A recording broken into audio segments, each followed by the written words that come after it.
आज हम लोग पढ़ेंगे बाल विकास की अवस्थाएं में शैशवावस्था। इसके पहले हम लोगों ने गर्भावस्था को पढ़ चुका है। और अगर आप लोग मेरा पिछला वीडियो गर्भावस्था को देखना चाहते हैं तो डिस्क्रिप्शन में लिंक दिया गया है, आप लोग वहां से देख सकते हैं। शैशवावस्था। शैशवावस्था जीवन का सबसे महत्वपूर्ण काल है। Infancy, the most important period of life. यहीं से आपका एक क्वेश्चन बन जाता है कि जीवन का सबसे महत्वपूर्ण काल कौन सा है। तो ये जीवन का सबसे महत्वपूर्ण काल जो है वो शैशवावस्था है। शैशवावस्था में शिशु को बाह्य वातावरण से समायोजन स्थापित करना होता है।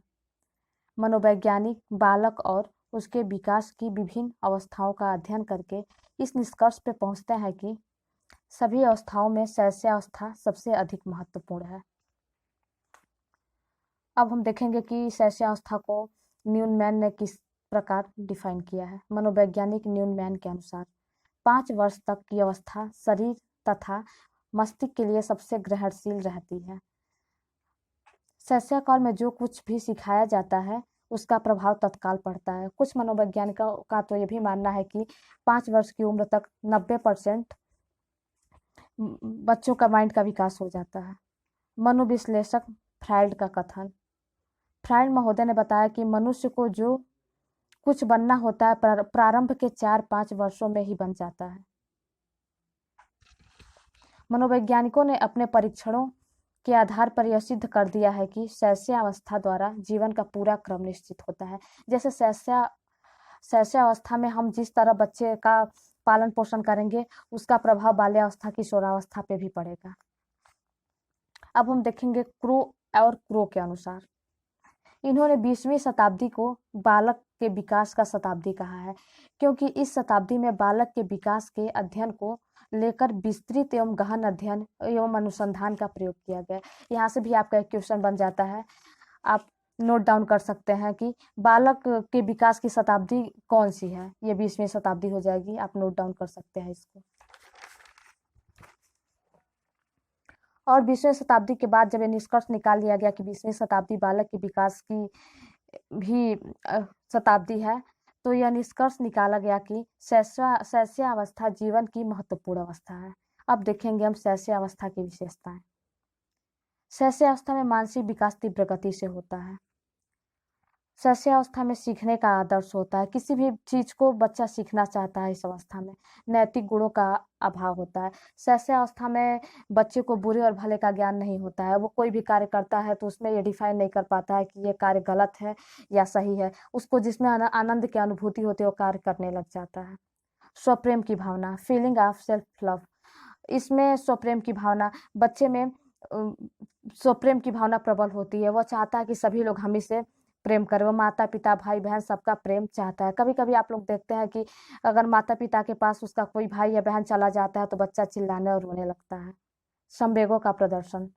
इस अवस्था में बच्चा संवेगों का प्रदर्शन करता है, जैसे डरने का, ईर्ष्या का, खुशी का, ये सारा संवेगों का प्रदर्शन शैशव काल में होता है। सामाजिक भावना का विकास। वैसे तो शैशव काल में बालक शैशव काल के प्रारंभ में बच्चा में सामाजिक भावना नहीं होती है। वो स्वयं अकेले ही खेलना चाहता है। लेकिन शैशवावस्था के अंतिम चरण में और बाल्यावस्था के पहले इसमें सामाजिक भावना का विकास होने लगता है। वो समूह के साथ खेलने लग जाता है। अनुकरण द्वारा सीखने की प्रक्रिया।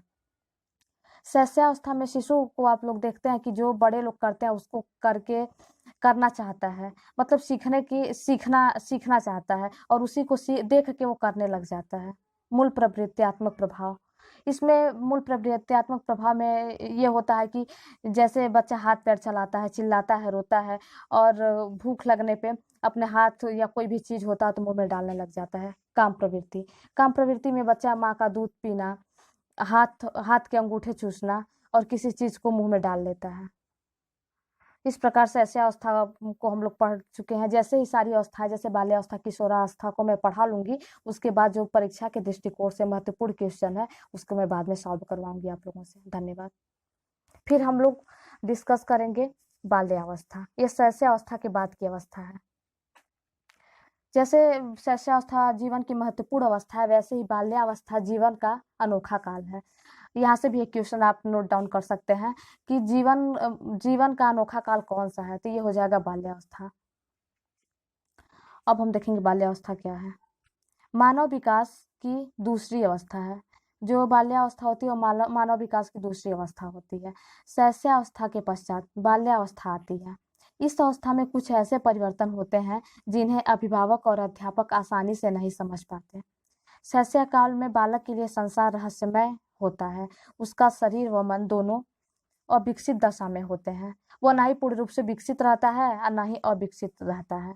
अतः वह प्रत्येक बात के लिए दूसरों पर निर्भर रहता है।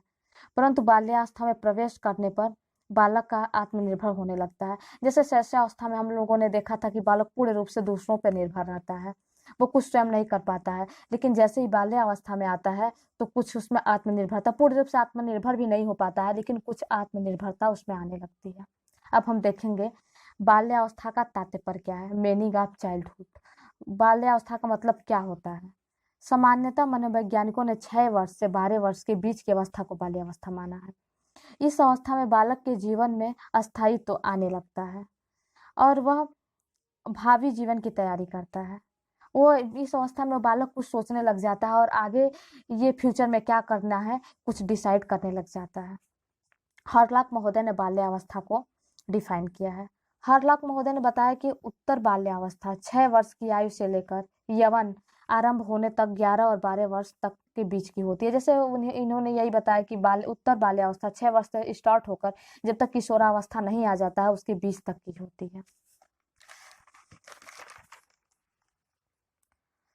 शिक्षा आरंभ करने के लिए यह आयु सर्वोत्तम होती है, क्योंकि 6 साल 5 से 6 साल के बीच में ही स्टार्टिंग से बच्चा पढ़ाई करने जाता है। यह अपना अपना समूह बनाता है। इसलिए मनोवैज्ञानिकों ने इसे इस अवस्था को समूह की अवस्था कहा है, गैंग एज भी कहा है। यहाँ से भी एक क्वेश्चन बनता है, आप नोट डाउन कर सकते हैं, समूह की अवस्था किसे कहते हैं। तो आप इसका आंसर हो जाएगा कि बाल्यावस्था समूह की अवस्था होती है। कुछ मनोवैज्ञानिकों ने इसको डर्टी एज भी कहा है, गंदी अवस्था भी। अब हम देखेंगे बाल्यावस्था की प्रमुख विशेषताएं। Chief qualities of childhood. सर्वांगीण विकास की दृष्टिकोण से बाल्यावस्था की प्रमुख विशेषताएं निम्न होती हैं। शारीरिक तथा मानसिक विकास में स्थिरता आ जाती है। जैसे जिस प्रकार से जितनी तीव्र गति से मानसिक और शारीरिक विकास शैशवावस्था में होता है उसके अकॉर्डिंग थोड़ी सी मंद गति से बाल्यावस्था में विकास होता है। मानसिक योग्यताओं में वृद्धि होती है। जो मानसिक योग्यता होता है, जैसे मानसिक योग्यता शैशवावस्था में कम थी, अब उसमें वृद्धि होने लग जाती है। आत्मनिर्भरता की भावना आ जाती है। जिज्ञासा की भावना होती है। बच्चा बाल्यावस्था में जो बच्चे होते हैं ना, किसी भी चीज को रहस्य रहना नहीं चाहते, उनके अंदर जिज्ञासा होती है और बाल्यावस्था में जिज्ञासा प्रवृत्ति प्रबल होती है। सामूहिक प्रवृत्ति की प्रबलता, जैसे शैशवावस्था के प्रारंभ में बच्चा अकेले खेलना चाहता है, वो नहीं चाहता है कि उसके खेलने में कोई हस्तक्षेप करे, वो अपने खिलौनों को किसी को नहीं देता है। लेकिन जैसे वो बच्चा बाल्यावस्था में प्रवेश करता है तो उसके अंदर सामूहिक प्रवृत्ति आ जाती है। वो अब समूह के साथ खेलना स्टार्ट करता है। इसीलिए इसको टीम एज भी कहते हैं हम लोग। ये समूह बनाता है और समूह के साथ खेलता है। सामाजिक एवं नैतिक गुणों का विकास होता है। धीरे धीरे बच्चा समाज के लोगों को समझने लग जाता है, समाज के लोग कैसे हैं, और नैतिक गुणों को भी समझता है। और वो नैतिक गुणों में यही समझता है जैसे कि हम लोगों के साथ जैसा व्यवहार करेंगे लोग वैसा व्यवहार मेरे साथ करेंगे। इसमें अंतर समझ लेता है कि किसी को गाली देना या किसी से अच्छे तरीके से बात करना, इसमें वो अंतर समझने लग जाता है।